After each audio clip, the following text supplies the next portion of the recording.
Hello, everyone. Welcome to VRIC Media, your most trusted voice in metals and mining. I'm your host, Daryl Thomas, and today we have the pleasure of interviewing a guest that some of you may not know, but his name is Jeff Phillips. How you doing today, Jeff? I'm doing well, Daryl. Thank you for having me. Yes, indeed. So, Jeff, over the last couple of years, we've been running into each other at these conferences and such. We both share a good friend in Rick Rule, and I've noticed like you're kind of in the background, but you're also, involved in many of these deals with mining companies and such. I always thought like I need to have a conversation with Jeff. And so I'm glad we are able to connect on that. So could you give the audience just a little bit of your background and how you got connected to this industry? Yeah, sure, Daryl. I've been in this business off and on. I've, sort of stepped aside or retired, I guess. I kind of retired anyway now. I enjoy this business. So I do it because I enjoy it and working with good people. But I've been in the business probably 30 years. I've been going to the Cambridge conferences. I was friends with Joe Martin when or knew him quite well when I first came into the resource business. But I got my start. I moved to San Diego probably back in the mid 90s, right out of college, and ended up starting a communications firm. And Rick Rule indirectly was responsible for me and my partner starting that. So I got introduced to the resource market that way. I had a marketing background, really helped a lot with back then. It was pre-internet and pre a lot of things, but designing corporate profiles and media packages, and I even have Silver Standard, which has gone on to be a pretty big company. Resources, a multi-billion-dollar company. I did their first corporate profile for Bob Quartermain back in the day. So I've been around a long time. Time flies. So, but basically, I came in the business that way. I won't go through all the different deals, but had some real big successes. I sort of retired in 2000. I'd helped start an oil and gas company. We took it public at 50 cents a share, listed it, and then uplisted it to the big boards. And 3 years later, after we started it, we sold it to Marathon Oil for $18.50 a share. I sort of stepped out of the business, and by 2003, I realized that the resource market was at the bottom, as it's a highly cyclical market. So I stepped back in and started buying a lot of my old clients. By 2007, I thought the market had gotten a little low. You couldn't do anything wrong in 2003 to 2007, and I decided I'd start doing private placements again. I was stunned to learn that the rules had changed since I'd retired from the business, and that you no longer had to hold your stock for a year. You only had to hold it for 4 months. So what ended up happening is that I was writing a third of the check to these financings, and 4 months would go by and the stock had come roaring back down. And I'd ask the company, what happened? And they explained it to me. And I said, why would you sell stock to people that are only going to hold it for 4 months and collect a warrant? You can't build a company that way. So what I ended up doing is, because of my connections in the business, and I knew a lot of like-minded people, a lot of people who made money with me in my first professional career in the business, I started saying, why don't you just let me introduce these people and let them know that I'm going to be financing it, and they can come in with me. And, a lot of these people will hold their stock longer because they know I helped develop a company. And that's how I sort of came back into this iteration of my business life in natural resource. I tend to finance companies. People come in with me that are like-minded people, and I want to see people that want to hold a stock for a year or two. And, so that's one of my, I'll get my criteria with you later, but that's sort of a little bit about my background. Yeah. Appreciate you sharing that. So the current bull market that we're in, how is it similar to the prior bull markets that you've experienced? How is it different? Just curious in your thoughts there. I think this is different. I've really been in, I've done really well in non-bull markets. The last 6 years have been the best run I've had. I've, been able to finance companies like Patriot Battery Metals at 16 cents. It went to $18 on a big lithium discovery. I've had companies like Bravo Mining and Luis's company, where he owns 50% of the company, reporting. I'll explain that later. Aldebaran, Regulus, John Black's companies have done really well, and a number of other ones. So the bull market for me, this new one is it's different, but I've only really probably seen 2 or 3 bull markets. One was 95 to 98 after the recession, which I don't remember because I was in college and didn't care if the bear, as long as beer wasn't more expensive, I wasn't that concerned with it. But the 95 to 98 market before VRIC was a real bull market. Then you really had some people say two bull markets, after the dot-com crash or tech crash in '01, the around '03 to '07 was a really great bull market. And then, some people say that was by itself. I tend to say it was a continuation, 2009 to 2011. We had the real estate crisis in between, but, I think that was a bull market with a major speed bump in the middle. But, and then we haven't had a real bull market since 2011, although doesn't mean you can't make money in the resource sector if you're financing the right people and making discoveries or developing assets. So the reason this one is different this time is there's a lot more geopolitical things going on at the current moment.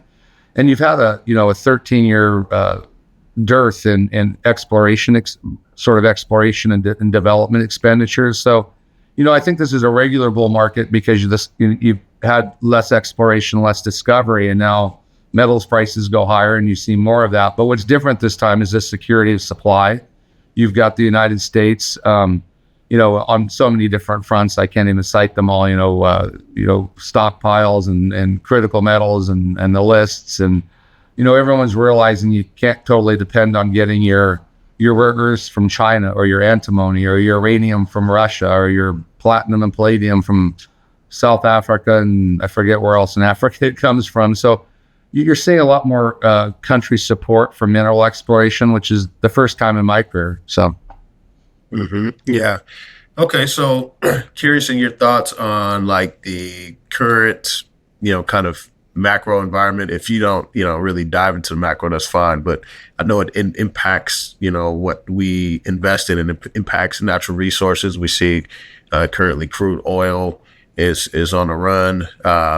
We know that central banks have been buying gold and such for a while, and we got these critical mineral stockpiles and such, and right now, in the midst of a conflict that could end up more global, it has other impacts on commodities and such. And so, I'm curious how are you navigating your obviously the thesis that doesn't change, for many people, but this could, be in addition to many people's thesis and such. And so just curious in how you're processing the current event. That's a big question, Daryl. So you're probably above my pay grade, but I try to stay in my lanes and know what I know and make sure I remember what I don't know. But predicting the future as the big picture is hard to do, but definitely as far as the conflicts going on around the world, it's going to affect commodity prices. There's two different things here. There's the prices of the underlying commodities, whether it be gold, silver, copper, rare earths, antimony, uranium, whatever you want to talk about. And then there's the junior resource space and the development space, which is, a lot what, VRIC and the conferences are all about. And so, as far as picking a commodity, I'm bullish on quite a few commodities right now over the medium to longer term. Short term, I can't really tell. As far as gold goes, which I know is probably a big interest to a lot of your listeners, I have two ways of looking at that. One is that I've been buying gold since when I sold my first company, physical gold. I never really think about what the price of gold is when it comes to that. That's sort of it's like an insurance policy. I feel very comfortable, with that piece of my portfolio, and it's a large piece of my portfolio. And, it's like I tell my nieces and nephews, for graduations and stuff, I give them an ounce of gold, and they, now they're calling me, it's gone from 2,000, 5,000, should I sell it? And I'm like, no, you should keep it. Well, do you think it will be up when I'm your age? Absolutely. So, I bought my first gold when I sold that company and a large amount of it. And I think I paid $292 an ounce. Mm-hmm. So, it's been a pretty good investment, even though it wasn't necessarily intended to be that. So again, over time, the big picture is where all these wars, all these things going on, you've got politicians in charge of the money supply in multiple countries. There's no fiscal restraint. They continue to print more money. We're all in these cycles of 4 years get elected. So, unfortunately, I think over the next 10 years, the dollar is going to get devalued considerably and other currencies, and therefore gold priced in whatever currency you're talking about is going to be much higher. So gold's an example, but copper, the fact that we're going to have a major deficit here by 2040, and it's already happening. Even if all the mines, we don't have enough new mines to fix the supply demand problem. So, but again, in the short term, when we can talk about that, it doesn't mean you're going to make a lot of money at the junior resource sector. Uh-huh. Yeah, for sure. Yeah, I appreciate you sharing that. So, what kind of, so like in your style of investing, would you say like a lot of what's currently happening is more noise? And I mean, because sometimes people are trying to figure out what's the noise, what's the signal, and such. Has anything in the thesis changed as far as like that would change anyone's investment approach or whatnot? And so I'm just curious, are you kind of just tuning out a lot of the current events as noise, or just curious in your thoughts there? Well, again, as it pertains to the junior resource market and development market is what you're asking, Daryl? Yeah. I don't pay much attention to that. I mean, I always have a plan, especially with I tend to be a large shareholder in these companies, and then I also consult for these companies. Some people call it activist investing. I call it parental supervision because these are small companies, and I'm not some big New York guy. I stay in my lanes, but I mean, I always try to tell these companies you can't tell what the future is, so you need to plan. I mean, most of these junior developers and exploration companies, aren't making any money; they're spending money. So, I hate to see a company become bullish and they think that they can spend all their money drilling and there'll be more money there. So you always have to plan that whatever you think your thesis is, that you're in a good cash position to keep the lights on at the company. Because, I use the analogy, that I believe this is a major bull market in the resource sector, but you got to be able to stay in the game to win the game. So you need to plan. You need to keep moving your assets forward, but you also need to be aware that there may be a 6-month, 12-month period where you get a major speed bump in the resource market, and you don't want to be out of cash at that point in time. So, yeah, for sure. Okay, so what are your thoughts on price? The difference between price and value. So, right now there's a lot of market volatility, and some investors may be, skeptical on deploying capital right now. We're talking about retail investors. They may be skeptical on deploying capital, or they may be a little bit more conservative, building more cash positions and such. And we're seeing a lot of volatility in the markets and such. And so curious in your thoughts on, understanding the difference between price and value. Yeah. Well, the value has gotten better over the last month in the junior resource market because the price has gotten cheaper. Whether it's a good time to buy depends on each individual. Again, I know your show is geared towards, your conferences are geared towards people that understand the junior resource development market. And there's a big difference between buying a Newmont because you think gold's going higher and buying a junior resource company. These companies should be a small portion of your overall financial pie, a slice, and you're trying to invest in that slice that you get an outside return.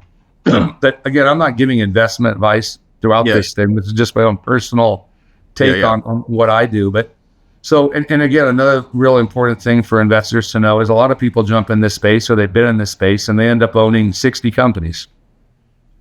That's not the way to do this. People either own too few, they decide to dip their toe in and buy one company and put too much money into it, or they buy 60 companies over time. And, if you have one that really does really well, which is what you're looking for, it gets diluted out by having too many positions. So typically, again, everybody's different, and this isn't investment advice, but you want to, spread, the old adage, don't put all your eggs in one basket. You want to have 6 to 12 companies, and you want to get good financial advice, whether it's a broker or a newsletter writer with a track record that specializes in this space, so that you can follow along. And you need to put a little work in. If you're going to invest in these companies, you need to pick up the phone and call management. You need to keep track of the press releases and what they're doing. Understand the thesis. This isn't, if you want to just, have some fun and follow someone's stock picks, and you're not going to put any effort into it, you might as well go to Vegas and throw some money, play poker a little bit.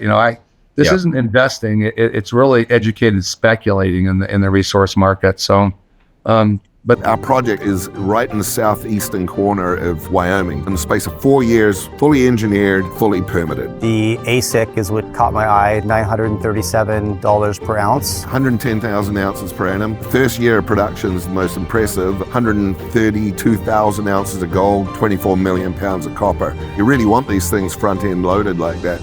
US Gold Corp is a near-term, low-cost gold producer in Wyoming. To learn more, go to usgoldcorp.com.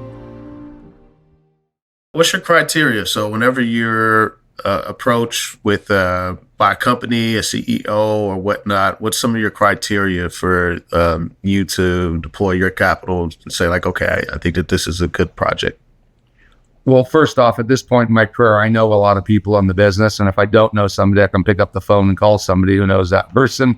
So I really have two criteria, and these interviews get boring with me because it's the same thing when someone asks me. It's people and share structure. So first off, I would like to, 80% of the time I'm investing in people who have built or sold something or discovered something before. That's a huge criteria. But even bigger than that is the share structure. When I say share structure, I always explain this. It doesn't mean, how many, a tiny piece of it is how many shares are outstanding, but it's how they've sold shares. It's who owns those shares, on top of how many shares are outstanding. And what I mean by that is most of the companies, I've got probably a dozen companies right now, slightly more actually in this market that I'm a large investor in and I also consult for, and probably 90% or more of those companies have at least 20%, 25%, and as high as 70% insider ownership. That means the board, management, the founders, guys who have to report, own a large, when I say report, it means if they buy or sell any stock, they have to report it to the exchange. I like to see that sort of shareholder ownership because it means that they're probably going to stay in the boat and try to get to the other shore instead of jumping out, leaving me in the boat. So, but even more than that, once I get to that and I look at the, what management and what's fully reporting in this company, then I want to know who, if I'm not the first one to finance the company, which sometimes I am, but sometimes I'm not. I want to know who the other shareholders are also. Or do you have any shareholders that are fully reporting? They own over 9.9%, which means they're in it for the long haul. I also want to know who the shareholders are. Again, if it's, people I know or don't know, but I can understand who they are. I want to see people that have a time horizon, that they're not just trying to collect a warrant, because that's a vicious treadmill for these companies. They're, you're renting the money. I tell all my companies, you're just renting the money. You want people that are going to give you good terms and give you time. So I want to know who the other shareholders are that are in that company with me. And you can't know every shareholder, but you can know the other big players. And I want to know they're like-minded. So share structure and people are right. And every once in a while, I'll finance a company that doesn't meet one of those criteria. And there's a reason, and that might be the opportunity, or it might be a restructuring. I did a deal last year called Concora Copper with VRIC Roll, and I brought him into the deal and raised all the money, and it's a prospect generator, but they had a great execution of a prospect generator model, but they'd switched from being an exploration company. So their share structure was almost 300 million shares out. So I agreed to give them the money and bring other people, professionals in the business, like, Van Simmons and Rick Roll and Doug Casey and Brian London, guys you would know. But I said, we're going to have to restructure the deal. So now it's a very tight deal with 42 million shares out. But the execution they had in place and the deals are the same, but it allows them to grow. And since then, we've been able to raise the same amount of money again at 300% higher than when we wrote the checks. And I'm hoping in the future that I'm writing a check with them at 300% higher than where it's the last financing. So it's a well-structured company. So again, but it's an example that I was able to restructure it. So that's why I got involved. For someone who buys shares on the open market, so many retail investors, they typically go to open market to buy shares. Some of them get in private placements, not all. Finding who has access to capital is like one of the key things. So that's like one of my criteria is who has access to capital. So, I'm looking at the Inventas, I'm looking at the Fiore groups, I'm looking at, these different groups that have a huge amount of capital that can actually help businesses thrive. Yeah. And so I'm curious in your thoughts there, access to capital, and how important is that for investors to consider? Very important, because you don't want to be holding shares in a company that doesn't make money, that doesn't have access to capital, because when they raise their money. But right now, or up until, heading into PDAC, which was the beginning of March, almost every company had access to capital, because you're in a bull market, and you still are. You're just having a lull there. But it's very important. It goes back to, who the other shareholders are. If it's, you mentioned Inventa and Craig's group, they've had successes. Like every group, they've had successes and failures, but they normally can raise money. And, but again, you want to look at, who's backing the company. That comes down to who the other shareholders are. So if your listeners are looking at a deal, and I don't know, I'll make something up, and the XYZ company announced 6 months ago that Eric Sprott bought 14% and he's fully reporting. Well, that's a pretty good shareholder to have. If you see Rick Rule doing an interview and he says, I've just bought a large chunk in a company, I like to see fully reporting, but even that. So, again, it comes down to the people that are involved in the deal. An example would be a Bravo Mining, when I financed that pre-IPO at, 50 cents. And even before that, they were at 10 cents, and then went public at $1.25, and stock's been as high as $5. I think they just raised another 120 million at $4.30 a share. You look at that company, Luis, who's the CEO, who's built and sold a company before, he owns 50% of the shares.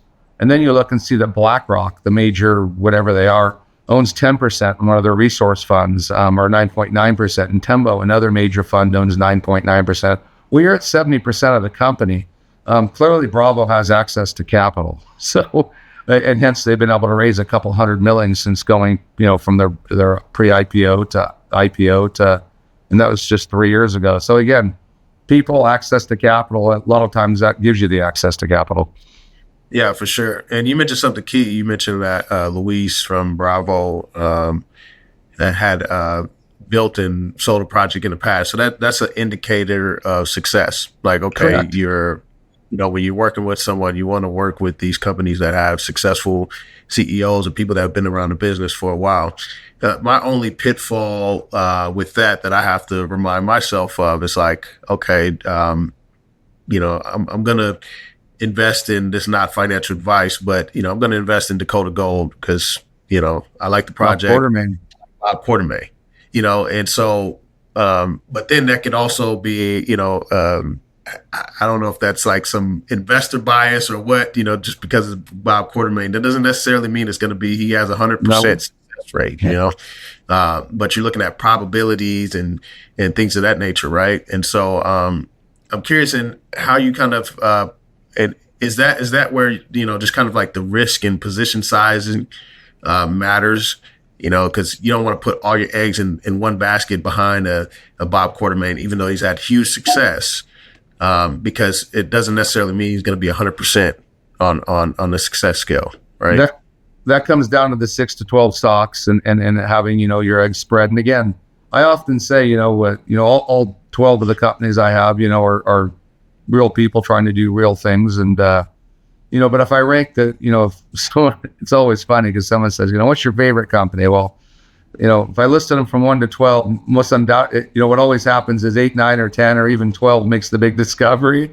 Again, there is, at the end of the day, there's some luck. There's the commodity pricing, and that's why you have a basket.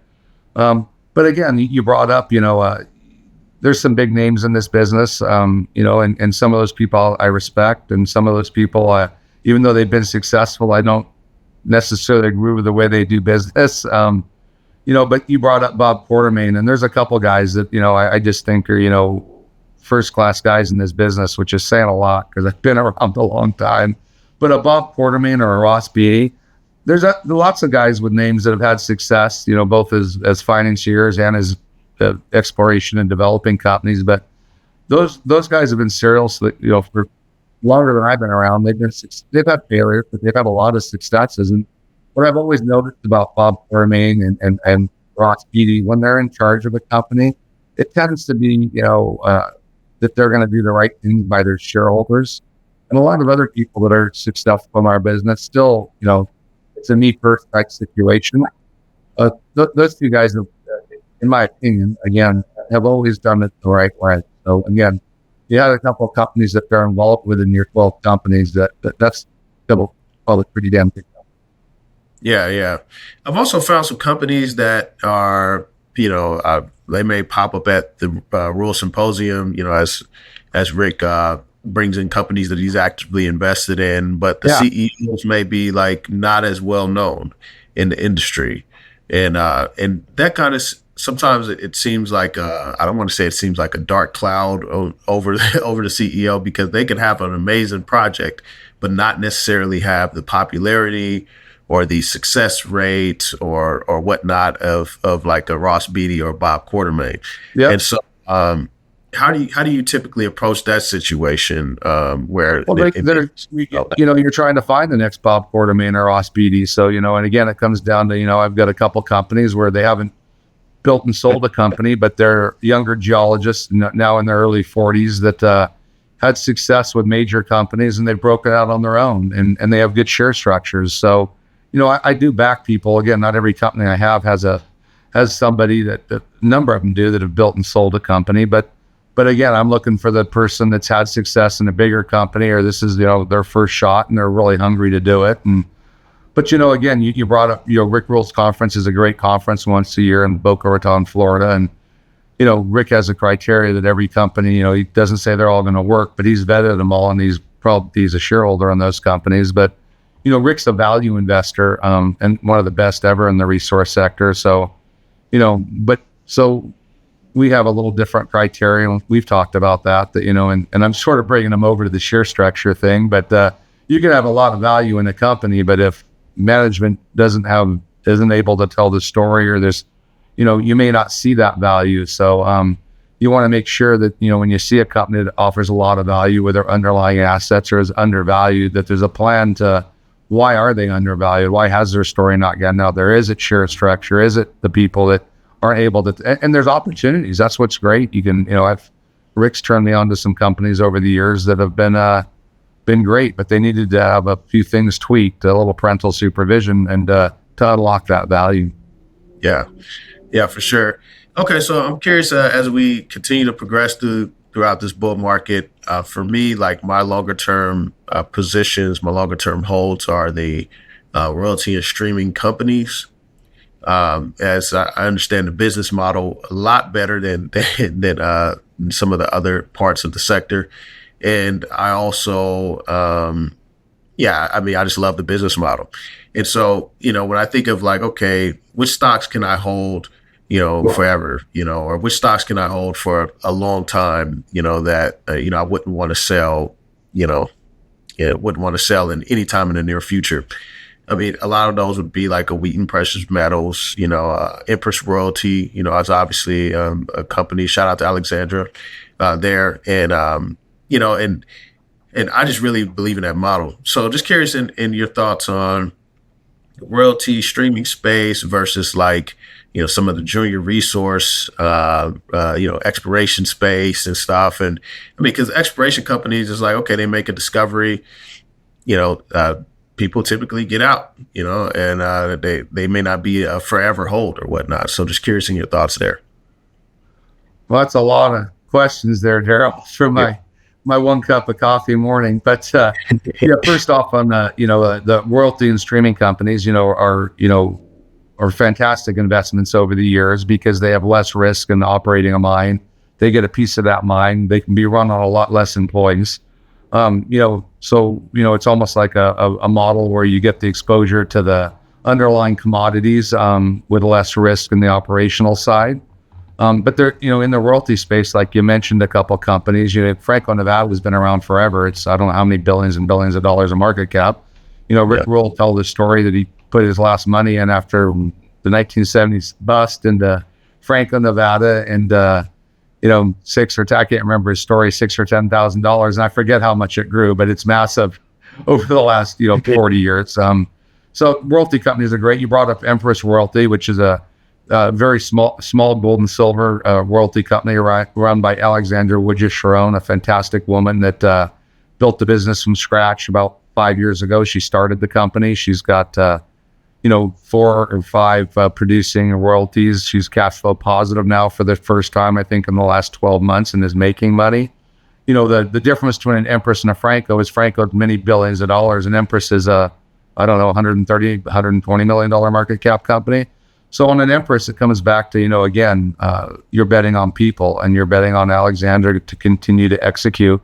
And your returns can be much bigger than buying a bigger royalty company, although your risks are much bigger also. But again, there's a person that in Alexandra that is going to make the best decisions for her shareholders. Doesn't mean it's necessarily, I'm not implying it's going to be a Franco-Nevada, but it's on the front end of the curve. And you'll see, we often run into each other at their booth. We're both shareholders, and Rick Rule's a shareholder in Empress. So yeah, definitely a company, but very different than a Franco-Nevada, just like like a Newmont to a XYZ junior company that, you're trying to find those next companies. And again, it comes down to people. So any thoughts on the developers? So like some of the developers, they're scheduled to start actually producing in the next 3 to 4 years. And so, there's a few projects that I've actually been parking some capital in, but I know it's going to be like a 3 to 4 year wait before they start getting the underlying commodity out of the ground. And it makes me think that, the bull market still has legs, and we're still, I don't know if I want to say early or what, but, for some of these companies, I mean, they're going to be producing in a few years. And so just curious of your thoughts on the developers. I'm mostly on the front end.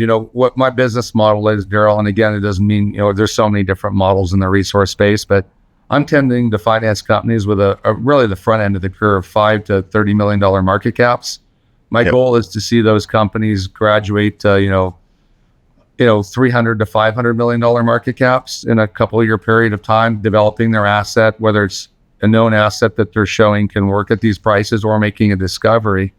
And that's really what my specialty is. And then hopefully if they can graduate to that, they're past getting my supervision. They've proven, that they've got what they've got. And there's a whole other type of investor that comes in to raise the $50-100 million to push that project forward. So I'm on the front end, but, developers, I do, I have, companies that have graduated, like we talked about, Bravo, Aldebaran, Regulus, Patriot Battery Metals, Patriot's got Volkswagen as a shareholder for 19.9% now. Bravo's obviously just raised $130 million. Orion Mine Finance came into it, or whatever they're called. So my goal is to get the companies to that space. But yeah, I agree with you. I think there's some developers out there, especially in the precious metal space that, I think can do quite well if they're in the right, jurisdiction matters. I think, you probably met at Rick's conference, Revival Gold, which has got a couple of assets here in the United States. It's probably got $20 million market cap. So it's a little graduated past when I financed it at a, $20-30 million market cap 5-6 years ago. But, something like that is, not without risk. It's just further down the curve, and you're hoping a company like that can graduate to the $300 to $500, million market cap and raise more capital with a strategic. But they've got two tremendous gold assets, and their Merkur in Utah is moving forward. They just have fantastic drill results. There's, globally, I think they have 6 million ounces of gold. That doesn't mean they can mine all those in the two deposits. That's what they're working on now. But that's a very more on the developer front, something I've been involved with. So, yeah, for sure. Okay, so what are your top 3 commodities that you're mostly bullish on in the next, let's say, 3 to 5 years? Well, that's a trick question too, because most of these companies, even though they may have uranium or copper or gold in their name, they don't actually have any ounces out of the ground. They're in different stages of proving that. So yeah, the commodity prices make a difference, but gold at $3,000 an ounce. If I make the right gold discovery, I'm going to make 4,000% on my initial investment. So I'm more concerned with the right people, share structure, and odds of having success of finding that commodity. So the commodity prices, doesn't necessarily dictate, exactly what I'm financing. But so what was the original question? Yeah, just which company? What are your top 3 commodities? Well, I like I like gold over the longer term. I like I think that the central banks are going to continue to buy. I think that I'm almost certain that the governments around the world are going to keep printing fiat currencies. So I don't really know if gold goes up or it's just the currency's value goes down and it costs more to buy gold. That's a debate. But I like copper. especially in friendly countries with what's going on, that, whether it's right, I've financed a couple companies here in the States that are looking or developing something. So copper is, but again, I tend to focus on North America, South America, or some countries in Europe. Doesn't mean you can't make money investing in Africa. There's people that know that, and I stay in my lane. So, but uranium is another very interesting. I think we produce very little of our own uranium. So, I look at got a couple companies that are looking at trying to prove projects with resources have an ISR amenable deposit. I think uranium is a very interesting, especially if it's a domestic supply or in a friendly place. So yeah, I would say gold, copper, uranium. Okay. Yeah, that's good to know. Thank you for sharing that, Jeff. Well, any last thoughts for the audience as we wrap up this conversation? Anything you want to share with them? Any resources they should check out or anything of that nature? Yeah, I think just to get good advice, if you're going to invest in the junior resource space, from a registered financial broker, to have someone that's keeping track of this stuff, or to have a newsletter writer that's been around. Sort of like, again, it comes down to people. They've had success. They're respected in the business, and because you can get into this and be buying too many stocks. Keep the number of stocks you own down. Most people in the world are, in Canada, the United States, shouldn't be investing in the junior resource space. They should be, sticking with the bigger companies. But if you are one of those people that likes the speculative risk and the huge upside return, again, go back to the first part of what I said, make sure you're getting good advice. You said something earlier, and I don't care if you're in the resource space or not. I've had a number of mentors I've learned things from, but one was Jim Dines, who wrote the Dines letter for like 56 years. He passed away about 3 years ago. But he had all these Dinisms, and a lot of them are really good. But one I always remember is, rich or poor, it's good to have cash. What that really means, whether you're in the junior resource space or whatever you're doing, don't over leverage yourself. Good example is, gold. You could have been bullish on gold in 1971 when Jim Dines was. He was the first person to recommend it when we finally came off the rest of the gold standard and decoupled from $35 an ounce or whatever it was. Well, gold from 1971 to 1980 went from $35 an ounce to $850. But in 1975 or thereabouts, I wasn't around. Gold dropped, I think it was 50 or 60% in 1 year. The miners did wonderfully well in that 10-year period. But if you were over leveraged in 1975, lots of people got stopped out of the market, their positions and everything else, before you had a record run to 850. So it comes back to rich or poor, it's good to have cash. And the last thing I tell your listeners is, all this financial and geopolitical stuff going on is, I know it's scary and or you really want to make a lot of money, and it's super important to, pay attention to that. But, like we all don't live that long. So remember your friends, your family, This is all little stuff. So I shouldn't say little stuff. It's all, focus on what's really important in your life. Yeah, for sure. Yeah, that's very helpful advice and tips from you, Jeff. Appreciate you coming on the show. And everyone, please hit the subscribe button if you haven't subscribed yet. Love to have your support for the channel as we're approaching 100,000 subscribers. Love to have your support. And so, Jeff, thank you for coming on the show. Definitely got to have you back sometime. And I appreciate you having this time with us today. Excellent, Daryl. I appreciate you interviewing me. Hope your listeners got something out of it. All righty.